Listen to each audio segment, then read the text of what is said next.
Cette histoire mondiale de la France, c'est une histoire de France, par date, de la grotte Chauvet à 2015.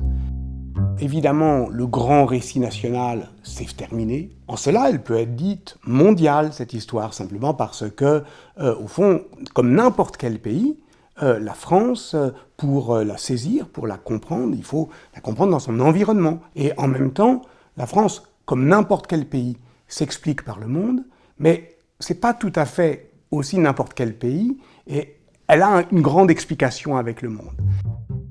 À certains moments, la France est juste une province du monde, et à d'autres moments, la France a l'ambition de contenir le monde tout entier, à quelque chose comme enivré par le pari de l'universel. J'avoue que je suis assez fier de cette aventure collective. Oui, c'est bien de ça dont il s'agit. Peut-être qu'au fond, ce livre, c'est une manière de retrouver un peu de fierté à dire « nous ».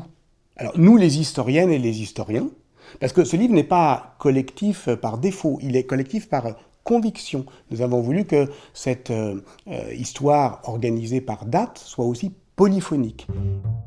Et lorsqu'on prétend comme ça demander à tant de gens, il y a 120 personnes qui ont écrit, de s'engager, de sortir de leur zone de confort, de faire en 10 000 signes une sorte d'intrigue un peu resserrée autour d'une date, on prend, je dirais, des nouvelles du milieu. Et je trouve que les nouvelles sont bonnes parce que le milieu des historiennes et des historiens, a envie justement de s'engager, de s'adresser, de trouver des formes populaires, mais exigeantes, mais savantes d'histoire. C'est peut-être ça la vraie réconciliation entre l'histoire critique et l'art du récit.